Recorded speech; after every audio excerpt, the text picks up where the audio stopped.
Hi, everyone, and welcome to a very special bonus episode of Franchise Canada Chats.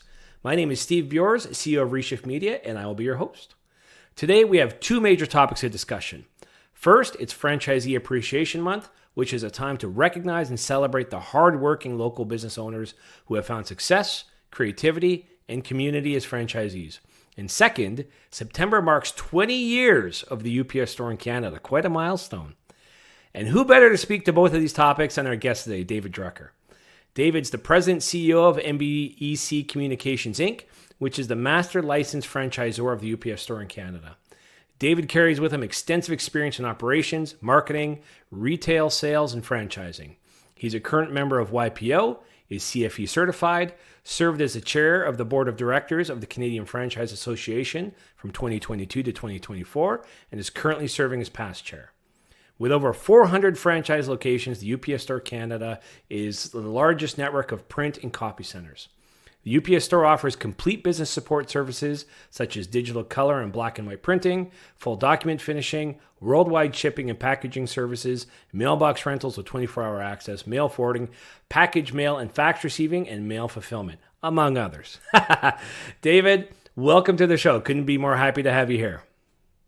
Thank you, Steve. I appreciate it very much. That's quite a lengthy list. As I was listening to it, I was realizing, wow, I guess I really am in my late 50s. I've gotten to where I am, and franchising has really been in my blood for forever. I started out as a wireless franchisee, moved into multi-franchisee, sold that, became a UPS store franchisee, ended up becoming the licensee for the province of Quebec, then the licensee for Canada.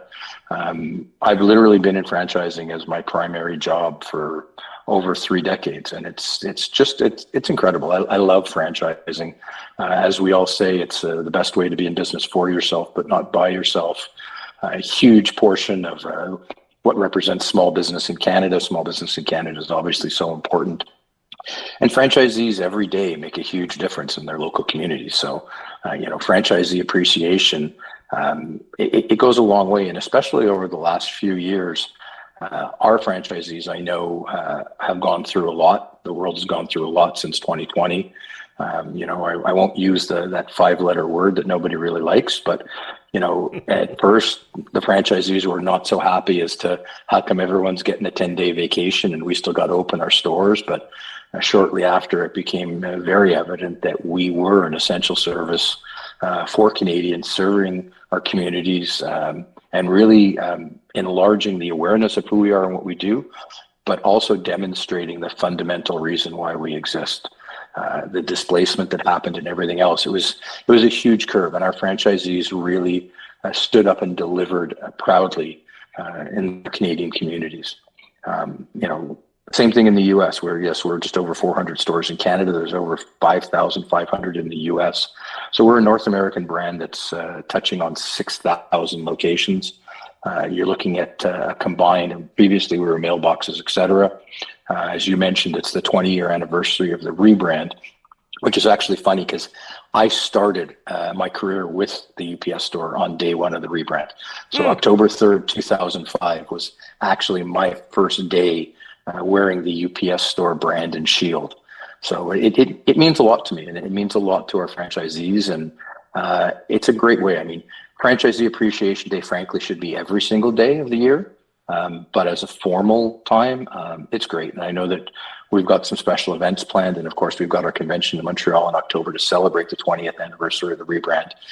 And we've got franchisees that are second, third generation. We've got franchisees that are on their second or third renewal. It really is a great way to provide for your family, to have a good work-life balance, and to have people to support you. You're very active with our brand. You're very active with the CFE. We provide with the CFA, rather. Excuse me. We provide a lot of tools that make it easier for franchisees to succeed. It's not that it's a guarantee, but at least you've got a support staff. You've still got to work really hard. In fact, arguably, you maybe even have to work harder when you're working at a franchise because there are certain, expectations that you rise and fall together as a brand. But it pays off in the end. And I'm very, very proud to have been in franchising. I was in wireless franchising when cell phones were the size of an entire trunk of an 80s Buick, right down to when the launch of the iPhone happened. And, I love watching the rise and fall of BlackBerry and RIM and everything else. I was there. Franchising it's a great way. It's a great community. I go to the CFA conventions every year. I also go to the IFA conventions every year. You want to talk about a humongous worldwide family. And of course, as we're part of the World Franchise Council, World Franchise Day, first ever this year. Our president of the CFA, Sherry, was very instrumental in that, and you can take some bows. You were too.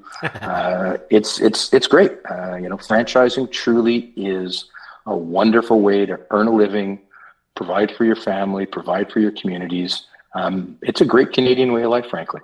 I was at an IFA, and someone said, I feel a responsibility to give back to franchising, because franchising has provided an incredible life for myself and my family, and frankly, our franchisees. So, paying it forward by being part of the board of directors of the Canadian Franchise Association. As you know, I worked tirelessly with the government relations. We had countless meetings, making sure that, everyone understands exactly what franchising is, because people paint it sometimes with the wrong brush. They look at it as a big corporate empire, and the franchisee just, gets his marching orders. It's like the army. You open up the little envelope and it says, attack this hill this morning. It doesn't actually work that way. The franchisees really are their own business owners. They have their own corporations. They have their own responsibilities. Frankly, they have their own landlords, their own banks and stuff like that. So they've got a team to support them, but they are at heart entrepreneurs, Canadians looking to provide and contribute in their communities. They pay taxes, they pay schools, they do all the stuff that we should do. So, there's been a lot of different conversations about what it means to be Canadian. People that are providing service and people that are buying franchises in Canada today, they are Canadians, regardless of whether the brand is Canadian Tire or Home Depot. You're still looking at Canadians that are working hard to provide and to contribute to their communities.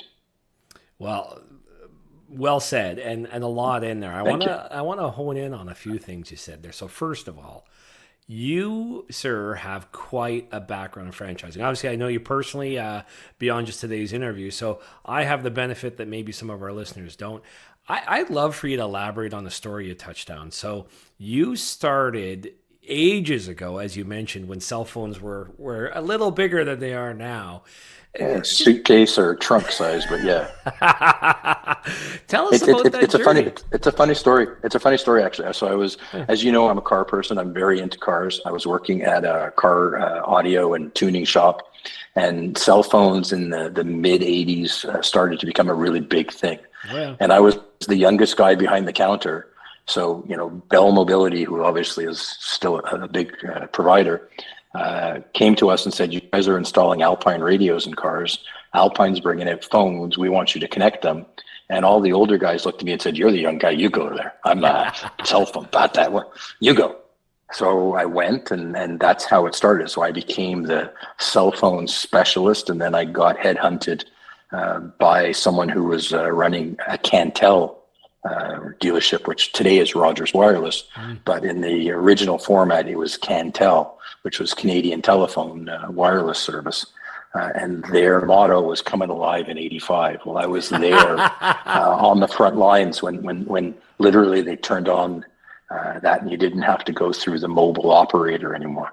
Because I do remember as a kid, I had an uncle who had one of the early cell phones that was like the Contemporary phone that your mom probably had on the wall, and it sat in the middle, and you picked it up and said, mobile operator, I'd like you to connect me to Tango 17932. So I saw all of that, and I actually, funnily enough, I sold my first car to buy my first wireless franchise. Ended up renting a beater. Went from 1 store to 3 stores to 5 stores to 10 stores. I was in my mid 20s when I started that franchising. And by my early 30s, the business had evolved so much. As we know, technology rolls at such a fast pace. At about 33, I was told that, you can't expect things to be the way they were when you started. You're a dinosaur in the industry, and things have changed. Wow. And I thought to myself, wow, if I'm a dinosaur at 33, what in the world's going on? So they didn't like. I've always been focused on customer service. To me, price is relevant, but customer service is something that I can compete on because I know how to do it, and it's not easily replicated. And that's what we do at the UPS store as well. You know, we tell people that we're full service in a self-service world. Anyway, so when they told me that, all of a sudden, a light bulb went off, and I could see what was going on in the U.S. I decided to sell my stores. I named my price on my first store. The network named the price on the last store. So my indications were good.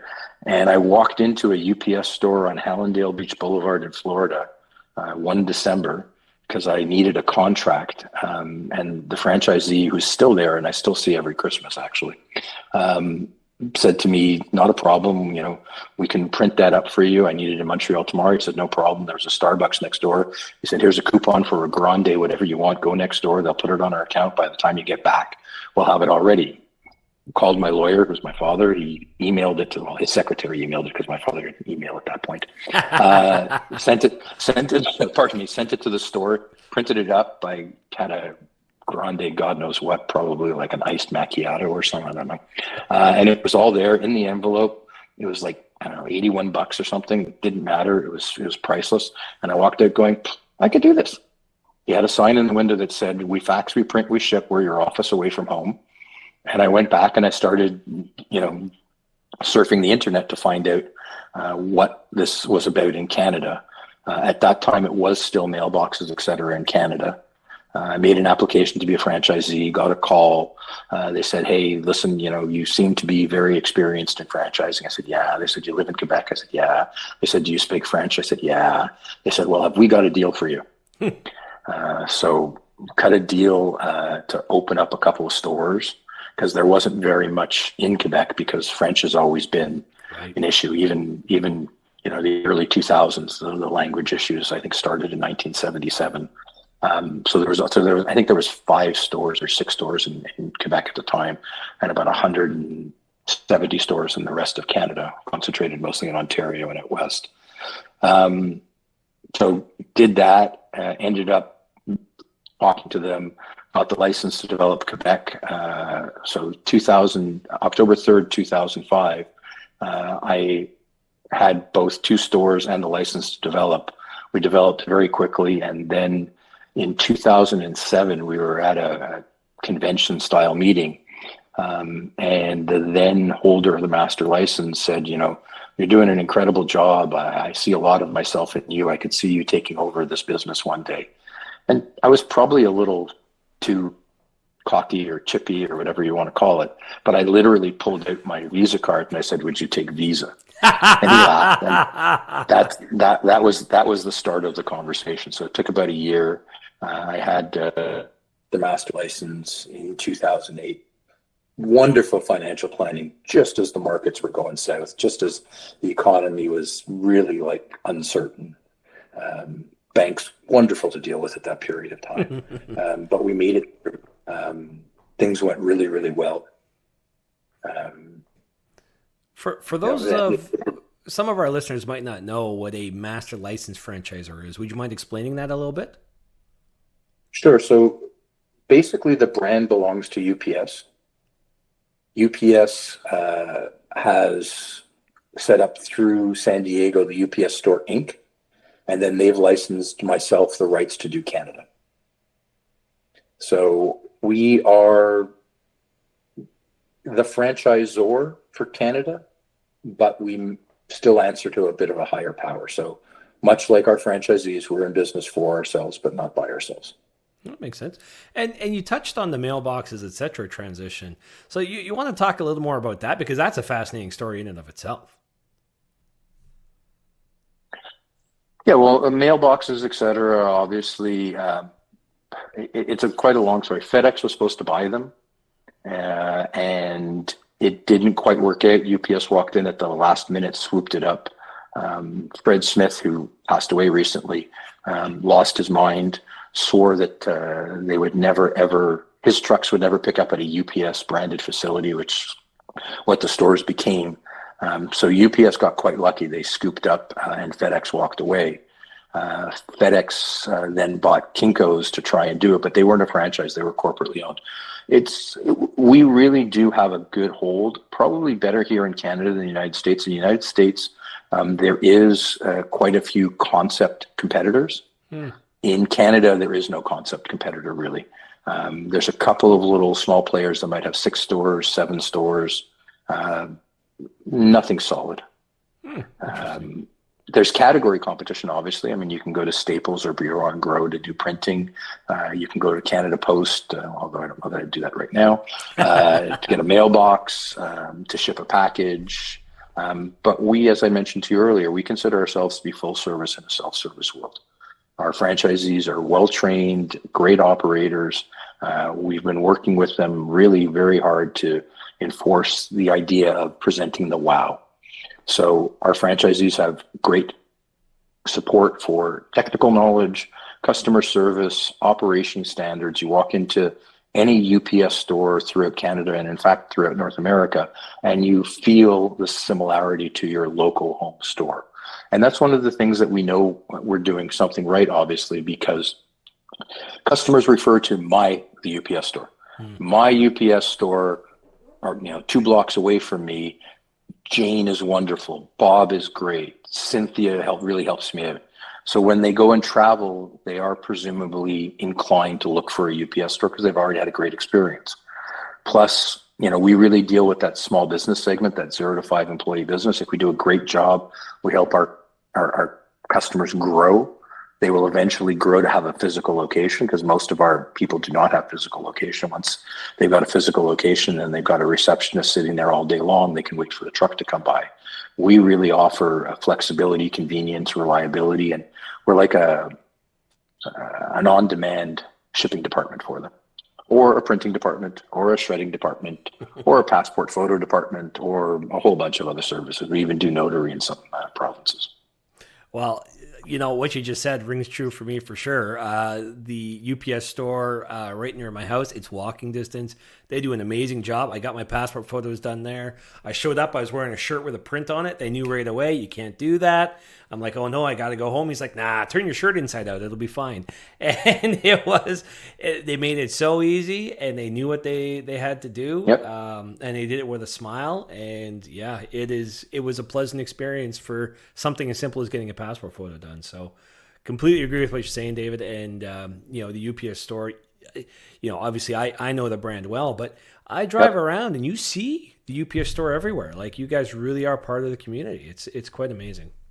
Yeah, and it's growing. I mean, we've still got plenty of opportunity with urban spread and with population growth.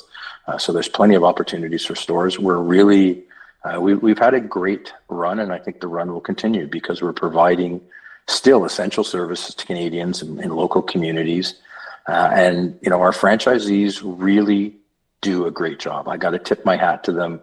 If I had to pick a single franchisee today, it would be very tough. I can think off the top of my head of, at least 6 to 10 that are great. And I get emails from different people across the country, or as you know, I travel a lot with Air Canada. Air Canada loves me. It's very regular. I'll sit down on an airplane. I'll be wearing this shirt. They're like, oh, the UPS store, my UPS store in Wawa or in, God knows what, Innisfil, could be anywhere. I just want to let you know they're great. That's amazing. Occasionally I get a call, hey, the driver cut me off. I'm like, well, that's not really who we are and what we do, but I'll pass that on to the right people. So it's interesting. We are the ground level front representation of the UPS brand. The UPS brand is obviously quite huge, but our franchisees are that local component. They are, frankly, what we consider to be the magic and the secret sauce that makes it all work. We've got an operations manual, we've got training, we've got support people, but it's the vibe and the form that the franchisee brings to, frankly, their store. I talk, as you know, to the training class as the franchisees are coming in, and I tell them that it's like a stage. Every day you got to get up, you got to perform, you got to give your best possible rendition of who you are, and frankly, every day you got to be better than you were the day before because that's just what the world expects. And it's easy to do. We really are focused on that customer service aspect of life. And we can control that. You can't always control the guy that's going to, charge $1 less than you or $10 less than you, or whatever else. But you can make sure that the experience is so wonderful that the customer just wants to come back. That doesn't mean you can overcharge them. You still got to be fair. But when you compete on service, most people forget about that. And most people understand. I mean, I'm sure you have, I'm looking at you, I'm not sure that you have your favorite barber. I'm not sure I have my favorite barber either, to be fair. But I do have my favorite mechanic, and I do have my favorite restaurant, and we go back and forth. There's a very large food franchisor who I'm very friendly with, and I go into his franchise locations on a regular basis. And I'll tell him, hey, your staff did a really good job. Hey, your staff were really kind. Hey, the place was really clean. Or sometimes I'll have to call him up and say, hey, I guess you guys had like a busy weekend because you had no food in the place on Monday. But it's the world that we live in. But in general, they do a great job, and you go back because you have a great experience. The waitress was wonderful. It's not just enough to have a great menu. You need to have a great ambiance, and ambiance is something that you don't necessarily get everywhere.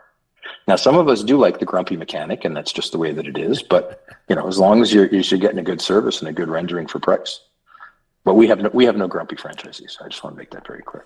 In fact, the Canadian Franchise Association does not have a single grumpy franchisee. Franchisees all love what they do. They all love to serve their communities and have mostly great days. I'm obviously kidding. Everyone has a bad day once in a while, but overall, it's that you're walking into a place, and certainly, like as I said, that earlier issue that happened in 2020, your odds of walking into a clean environment were much higher with a franchise at that point in time. We worked very closely with the government. We worked very closely with all sorts of different levels, municipal, provincial, federal, and we issued best practices on masking and the hand sanitizers, the shields. We distributed to all of our franchisees the plexiglass shields to make that division. That's something that a franchisor has the foresight to be able to plan and do that the small mom and pop stores, unfortunately, did not necessarily have. It doesn't take a pandemic to make that a viable and tangible benefit. Every day in every way, I know franchisees that say, thank you so much. I knew what to do because you guys trained me well, or I knew what to do because I was able to reach out to a fellow franchisee, or my support staff was great, or your marketing team really helped me understand how to properly sponsor and benefit from the apple pie eating competition that we had in my local community last weekend, or at the church, whatever else it may be. I love that. Well, so let's talk about Franchisee Appreciation Month, since that's what September is. And you're unique because you've been a franchisee and a franchisor, so you bring a lot of perspective to the table here. So, in the spirit of Franchisee Appreciation Month, what is it that makes franchisees so important to a brand like the UPS store? As I said earlier, they really are the secret sauce. They're the personality. They're the local component. I don't know everyone that lives in any given community. I travel and I meet with them, and I meet different people. But they are, as the expression goes, where the rubber meets the road. They are the front impression. They are the ones that are helping someone who unfortunately lost a grandparent or a parent and needs to ship their items out to distribute them to Cousin Fred and Auntie Sue and whatever else. And they're at a time where they're in need. They don't want to be taken advantage of. Our franchisees are just, they've made a decision to be in business for themselves, but not by themselves. But they've also got support. So sometimes things can be challenging. As you probably know, when you're challenged and you're all by yourself, it really is exceptionally lonely. Yeah. The franchisees really do make the difference. We cannot do it without them. We've got a great operating system, but our best stores, and I'm sure this is for all franchisees and franchise brands, because I've spoken about it before on different roundtables, it's the personality, it's the personal touch, it's the care and consideration that they give to the people that they are serving, that are likely their neighbors, maybe their children's schoolmates or whatever else it may be. Team members could be playing with your kids on a hockey team or a soccer team or whatever else. They are the local component, and that local component is what makes franchising so exceptionally wonderful. Well, and they're great. I mean, they're providing for their family. They're looking out for you, and they understand in most cases your perspective because they are small business owners themselves. Right. Well, and it's an amazing business model when you think about franchising. You literally have in-house entrepreneurs who are doing what they need to do to own their market, serve their communities, but with the backstop of a great brand and systems and processes.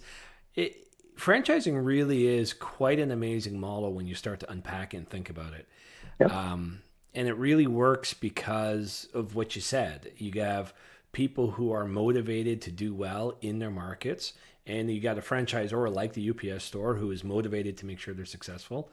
And, there you go, right? I'm not going to say it's easy. Yeah. Nope. But it's win-win. Franchising really is a concept of win-win. If a franchisor needs to create their benefits at the expense of a franchisee, then there's something wrong, and vice versa. If a franchisee truly believes that they need to work around the system rather than in the system to be able to be profitable or successful, there's something wrong. The ones that work really well are the ones where they don't always like it. They don't always like when you call them and say, hey, you need to focus on this, or hey, you're not keeping enough of this product, or hey, we're getting some complaints from the neighbors that if you could expand your operating hours by 1 hour a day, your community would really be appreciative. The initial call, when you tell them that, they're not very happy with necessarily. But we've got market research behind it to show that, hey, we're recommending this. We're not forcing you. Like you look at our franchise, we've got mandatory minimum operating hours, 9 a.m. to 6:30 p.m., Monday to Friday, Saturday 10 to 3, so that no matter where you are in Canada, you can walk in and expect a UPS store to be open. But there are plenty of our stores that have taken the information we provided for them and they've expanded their hours because they understand that, they're in a Toronto community and it takes 2.5 hours for someone to get home from their job because the traffic is so horrendous in the GTA. So 6:30 doesn't cut it. They need to be open till 7:30, and they do it. And then we work with UPS, and they will help. They'll do later pickups. We have the latest pickup for the network. And then there's other things as well. We've just worked on a new program so that franchisees can truly help their communities. We know that people are concerned with some of the economic effects. We worked very closely with UPS Canada at the beginning of this year, and we were very happy in the beginning of August. We've lowered the introductory level on ground domestic shipping. So if you've got something that's smaller that needs to go, if it's not exceptionally time sensitive, you could be saving as much as 30% now. So that's UPS and the franchisees and the UPS Store Canada working together to, once again, pitch in and help the local people in the community to find a way to get a little bit more done at a little reasonable price. Oh, I love that. Wow, and 30%, that's not nothing. No, that's not nothing. But it's not for everyone. If you got to get something to downtown Toronto before 10 a.m. tomorrow, that's not the item. But everyone needs something different. And, we try to make sure that we've got the full gamut of what Canadians are asking. So we heard, we understood, we understand that there's, a perceived lower cost carrier that currently is not necessarily performing at full capacity or full potential, and Canadians needed help. And UPS, I think, stepped up, and our franchisees agreed to step up as well to help fill that void. Amazing. Well, I wanted to talk a little more about the amazing milestone for the UPS store, this month, 20 years.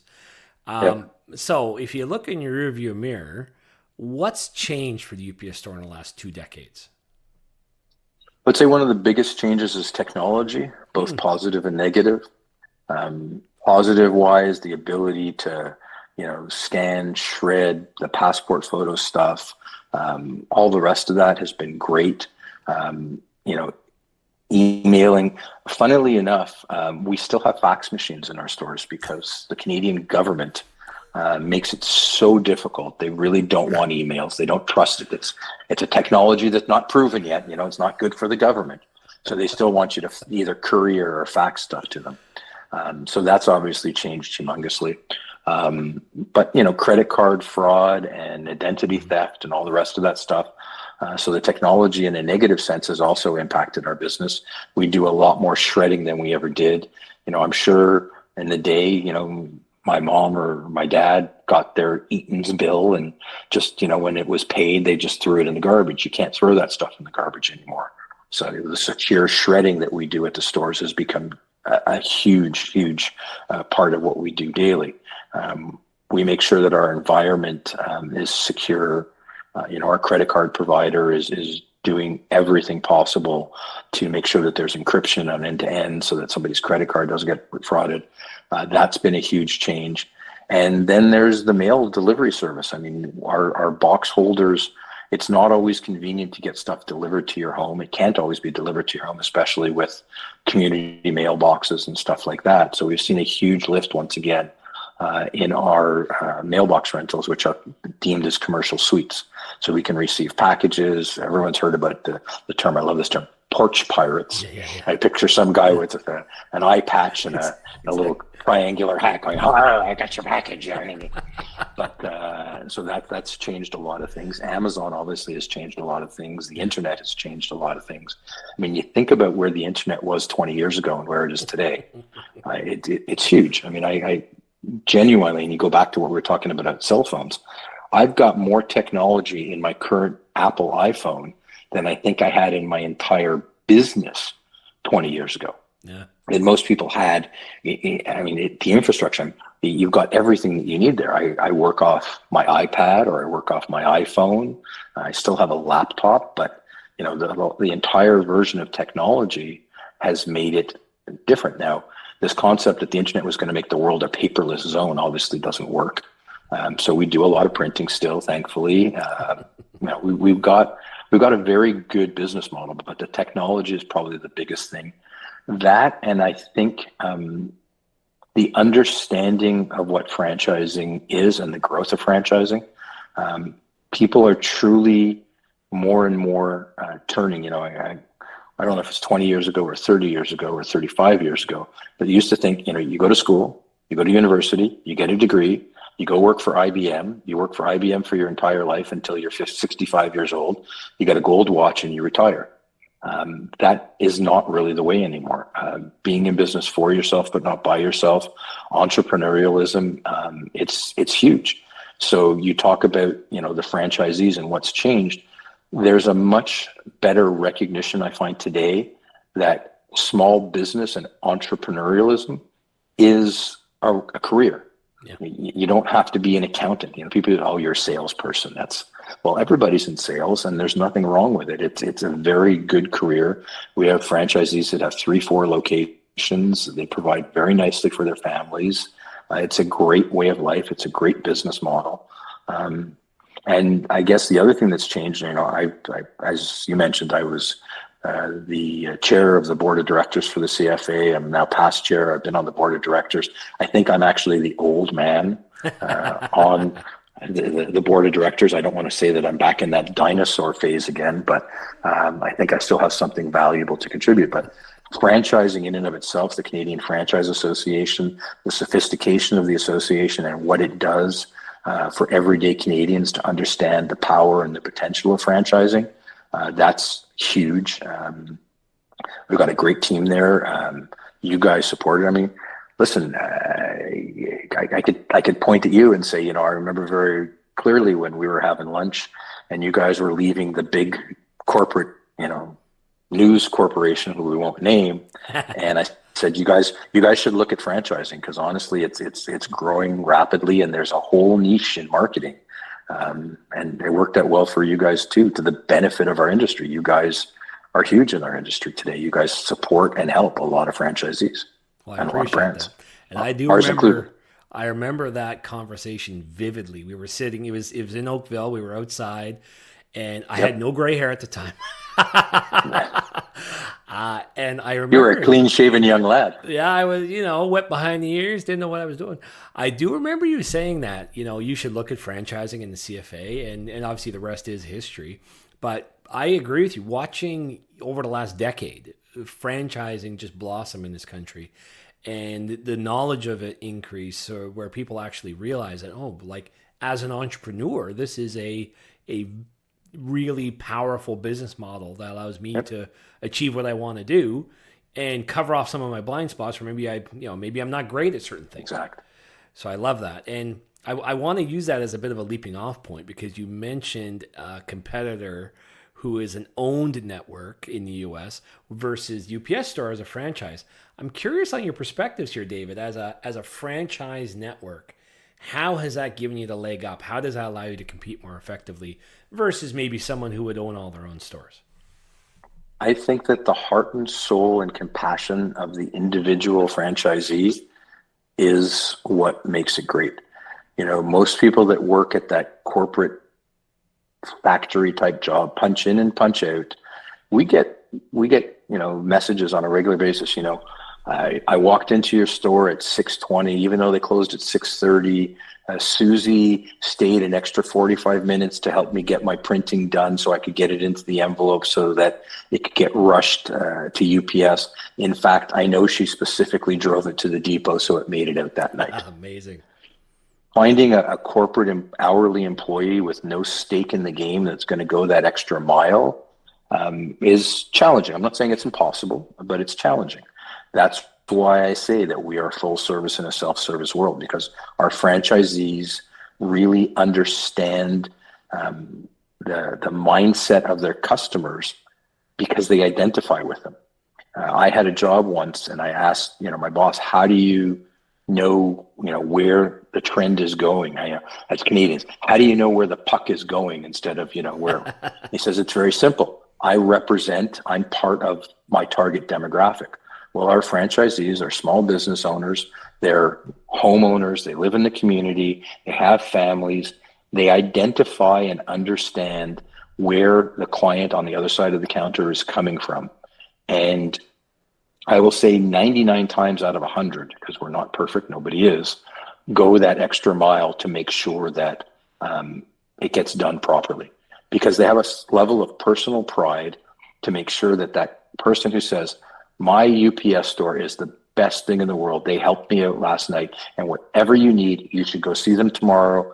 Rob, Sue, Frank, Fred, Franny is just the best, and their team is wonderful. I love that. Well, and I like how you said it, because it comes back to the theme you've been talking about: customer service and part of the community, understanding your customer. And you're right, a franchisee who lives and breathes it, and that's their store, and when they have that great customer service and they grow it, that comes back to them as benefits. So Yep. How could you not compete better, I guess, is kind of the way to look at it. It's it's a win-win. I love win-win. If the franchisee does great for the customer, then the customer does great for the franchisee, and it rolls in a symbiotic manner. That's just wonderful. I think that's probably the best thing about franchising, is franchising yields benefits for everyone. It yields benefits for the consumer, it yields benefits for the franchisee, yields benefits for the franchisor, and ultimately yields benefits for Canadians through the economic growth and the contribution that it makes. It's great. It's the best thing since sliced bread. I did not see that coming. Okay, so we talked about 20 years in the rearview mirror. What do the next 20 years look like, David? Where are you going? What's UPS Store got in store for us? Well, unless the Jetsons come to fruition and you can take that package and put it on that little pedestal and zap it somewhere else, we've got a great business model. The services are still relevant. And as long as our franchisees stand and deliver strongly, we don't see huge shifts in our business model. I don't see huge shifts in franchising as an industry either. In fact, I see it growing. As you know, we put out a report every year. Franchising continues to grow. We want to crack the top 10 in largest contributors to GDP in terms of size of corporations. But we employ directly and indirectly millions of Canadians.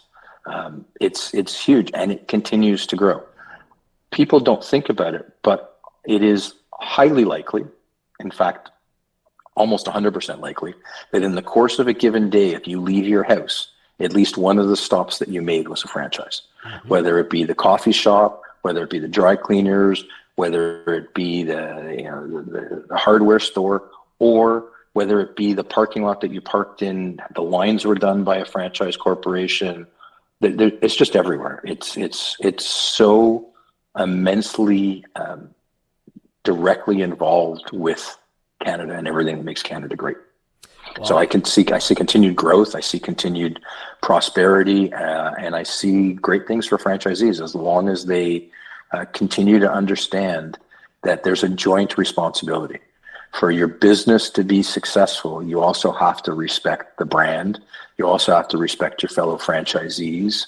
They say that the tide raises the boat together. So everyone's in that boat, and they're working together to improve the recognition and the confidence, frankly, in the brand. I mean, we're quite lucky. UPS is in our name. Most people that walk in already believe that they're going to get a professional, courteous service, and then it's up to the franchisee to just deliver on that expectation.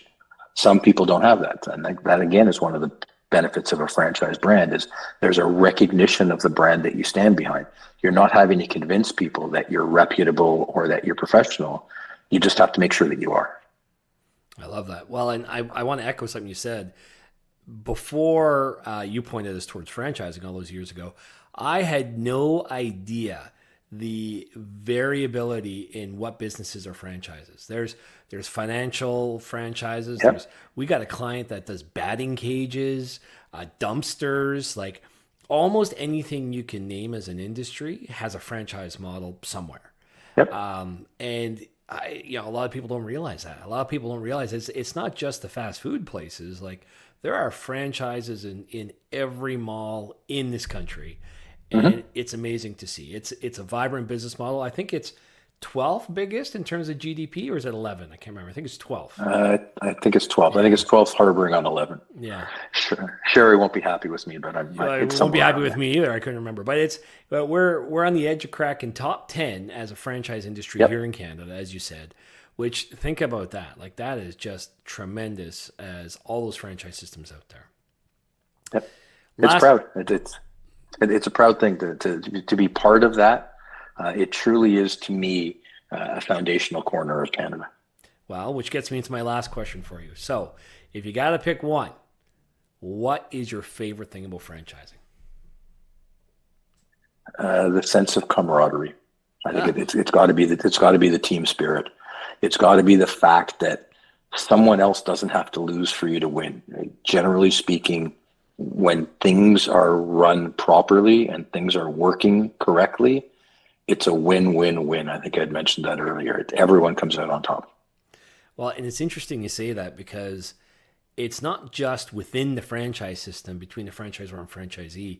I have to say, as a member of the franchising community, it's incredible how different franchise systems help each other, even direct competitors.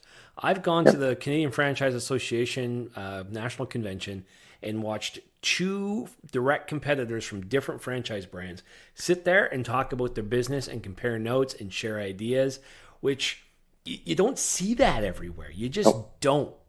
We go to a lot of conferences, non-franchise ones as well, and you don't see that. You don't see that sense of camaraderie, that sense of community, that sense of sharing. So I think you picked probably the best one there, David. Why, thank you. Now I do love it, so it's easy. Well, now before we break, I have to say, I am flabbergasted that the CFA allowed you and me to do this unsupervised. The fact that we've been well behaved. Well, I think we've been rather well behaved, if you ask me. I would think so. Any last thoughts for our audience before we part for the day there, David? I think that whether you're considering franchising, in franchising, whatever it may be, I think the Canadian Franchise Association is a go-to destination. Whatever you're doing, you could do more. Whatever you know, you could know more. I learn stuff every day. I think that the CFA is a great place to understand and grow. As you know, we've got all sorts of learning available at the CFA. And what a lot of people don't know, if you're a franchisee and your brand is part of the CFA, well, then you're part of the CFA. franchisees are not always aware that they do have access to all of the different resources. And you know this better than most because we're working on a website currently to make sure that some of the information that's currently behind the scenes is more available to everybody. There's no reason it's not a secret. The wonderment and the wonderful things that franchising truly is. We need to spread that word more often, more frequently, wider. It's great. It's a great way to earn a living. And as you said, and you see it when you come together, the overall camaraderie between brands, the sense of support. And we saw that again, during the issues in 2020, 2021, everyone pulled together to support one another. It's a great industry. Well said again. Well, thanks, David. This has been great. I've really enjoyed it. I've enjoyed, hearing your story. I always enjoy just the background you have on the industry is absolutely tremendous. I hope everyone watching enjoyed this as well, or listening if you're on the podcast right now. Thanks again, David, and have a great day, everybody. Thank you, everyone.